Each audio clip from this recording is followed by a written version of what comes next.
अतिशय अद्भुत आणि रोमांचकारी आहे. एषा कथा स्त्रीणां सामर्थ्यं दर्शयति. ही कथा स्त्रींचे सामर्थ्य दाखविते. शस्त्रक्रिया विशारदौ अश्विनीकुमारौ प्रगतवैद्यतंत्रज्ञानस्य मूलधारौ स्तः. शस्त्रक्रियेत पारंगत असलेले अश्विनीकुमार हे आजच्या प्रगत वैद्यज्ञानाचे मूलधार आहेत. विश्पलायाः चरित्रं प्रेरणादायकं खलु सर्वेषां कृते. विश्पलेचे जे चरित्र आहे ते सर्वांसाठी प्रेरणादायक आहे. खेलराजः नाम कश्चित् नृपः. खेलराज नावाचा कश्चित कोणीतरी एक राजा होता. नृपः म्हणजे राजा. विश्पला तस्य पत्नी. विश्पला ही त्याची पत्नी होती. तस्य म्हणजे त्याची. सा यथा महाविदुषी आसीत्. ती जशी महाविदुषी म्हणजे महाज्ञानी होती तथैव रणकुशला अपि आसीत्. त्याचप्रमाणे ती युद्ध करण्यात सुद्धा पारंगत होती. खेलराजः अपि शूरः पराक्रमी च आसीत्. आणि खेलराजा सुद्धा शूर आणि पराक्रमी होता. सह विश्पलयः सह सुखेन जीवति स्म. आणि तो खेलराज राजा विश्पलेसोबत सुखाने जीवन जगत होता. अथ कदाचित् शत्रवः खेलराज्यस्य राज्ये आक्रमणं कृतवन्तः. एकदा कधीतरी शत्रूंनी खेलराज्यस्य राज्ये खेलराजाच्या राज्यावरती आक्रमण केले. महत्युद्धं आरब्धं. मोठे युद्ध सुरू झाले. सेनायाः नायकः खेलराजः रणरंगं प्रविष्टवान्. सेनेचा नायक म्हणजे सेनापती खेलराजः रणांगणावरती आला. विश्पला अपि रणरंगं प्रविष्टवती. आणि विश्पला सुद्धा रणांगणावरती लढाईसाठी आली. आता पुल्लिंगी नामासाठी प्रविष्टवान वापरलं गेलं आणि स्त्रीलिंगी नामासाठी प्रविष्टवती. लक्षात ठेवा. भुवम अवतीर्णा चामुंडेश्वरी इव सा शत्रूणां संहारं कृतवती. पृथ्वीवर अवतरलेल्या चामुंडेश्वरीसारखे तिने शत्रूंचा संहार केला. तस्या शौर्यं पराक्रमं च दृष्ट्वा शत्रवः अपि चकिता अभवन्. तिचे शौर्य आणि पराक्रम बघून शत्रूसुद्धा चकित झाले. एषा रणरंगात यावत् न निवार्यते तावत् जय सर्वथा न प्राप्यते.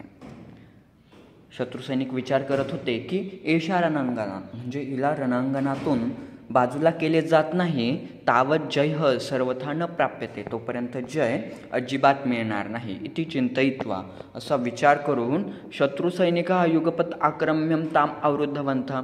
शत्रुसैनिकांनी एकाच वेळेला विश्पलेवरती सर्व बाजूंनी एकाच वेळेला हल्ला केला आणि तिला अडवले. ताम अवरुद्धवन्तः. आक्रम्यम हे लेब्यंतव्य होईल. शत्रुसैनिकः ते असंख्य आसन. शत्रुसैनिक ते असंख्य होते. विश्पला तू एकाकिनी. आणि विश्पला मात्र एकटीच होती. तथापि तस्य मनसी न भीतिलेशः अपि आसीत्. तरीसुद्धा तिच्या मनामध्ये भीतीचा लेशही नव्हता. भीतिलेशही नव्हता. प्रत्युत द्विगुणितेन उत्साहेन युद्धं कृतवती. उलट ती दुप्पट उत्साहाने युद्ध करत होती. युद्धसमये शत्रुसैनिकाः तस्य एकं पादं कर्तितवन्तः. युद्ध समयाच्या वेळी म्हणजे युद्ध चालू असताना अनेक शत्रुसैनिकांनी तस्या एकं पादं कर्तितवन्तः.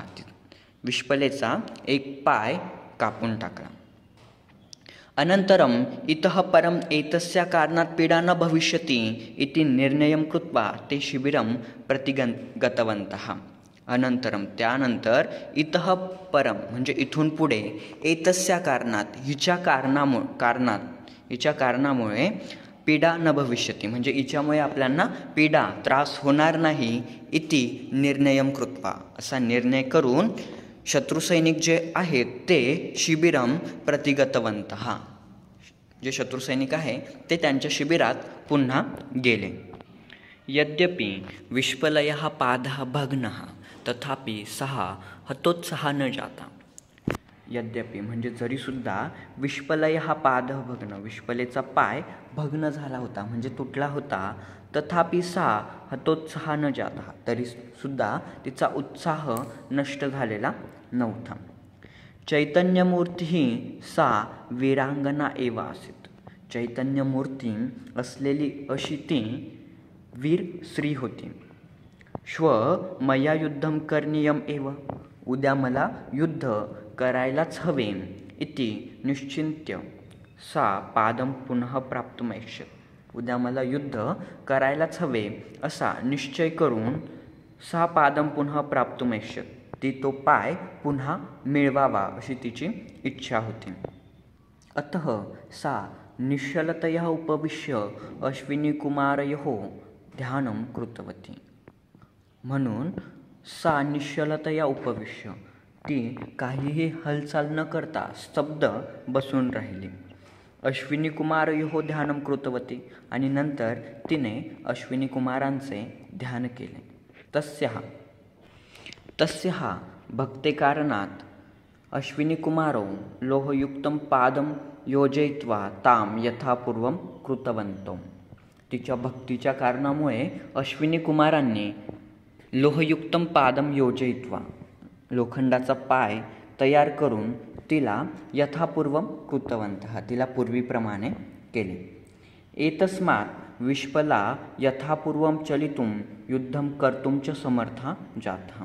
एतस्मात् म्हणजे या कारणामुळे, तिला लोखंडाचा पाय बसवल्यामुळे ती पुन्हा पूर्वीप्रमाणे, यथापूर्वं पूर्वीप्रमाणे युद्धभूमीवर चालत जाऊन युद्ध करण्यास समर्थ झाली. अनंतर दिने प्रातः सा महता उत्साहेन रणरंगम आगतवती.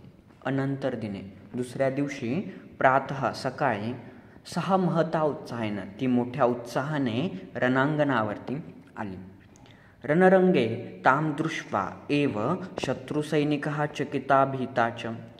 रणांगणावर सप्तमी विभक्ती, ताम दृष्ट्वा तिला बघून, इथं दृष्ट्वा त्वांतव्ये, शत्रुसैनिकः चकिता भीता च, शत्रुसैनिक चकित झाले आणि घाबरले.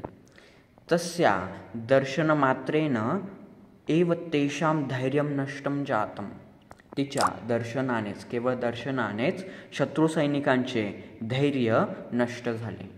सा यदा आयुधप्रहारम आरब्धवती, आणि जेव्हा तिने शस्त्राने प्रहार करण्यास सुरुवात केली, आरब्धवती, तदा ते सर्वतः हतोत्साह जातः, तेव्हा ते सर्व सैनिकांचा उत्साह नष्ट झाला.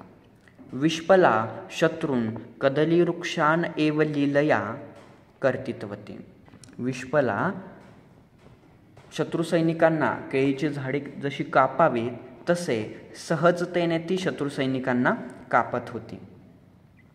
शस्त्राधिकः सैनिकः तया स्रहता, म्हणजे 1000हून अधिक सैनिकांना तिने ठार केले.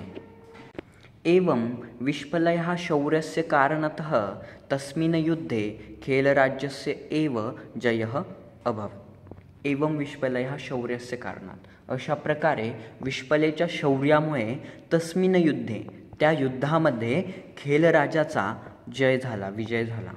वीरवनिता विष्पला भर्त्रासह रणरंगम प्रविश्य शौर्येन युद्धं कृतवती. वीरवनिता विष्पला म्हणजे वीरांगना विष्पला, वीर असलेली विष्पला भर्त्रासह म्हणजे पतीसोबत रणांगणावरती प्रवेश करून शौर्याने युद्ध केले. कर्तनानंतरमपि अश्विनी कुमारयोः अनुग्रहेण पादं पुनः प्राप्तवती. पाय कापला गेला असताना सुद्धा तिने अश्विनी कुमारांच्या सहाय्याने, कृपेने पाय पुन्हा प्राप्त केला. शत्रून् स्रहतवतीच, आणि शत्रूंचा संहार केला. एतेन साहसेन सा वेदवाङ्मये बहुधा प्रशंसिता. अशा साहसामुळे, या साहसामुळे वेदवाङ्मयात बहुधा ती प्रशंसित झाली, अनेक प्रकारे तिची प्रशंसा केली गेली. विष्पलयः शौर्यं तथा च अश्विनी कुमारयोः शल्यक्रिया कौशल्यं स्मरन्तु.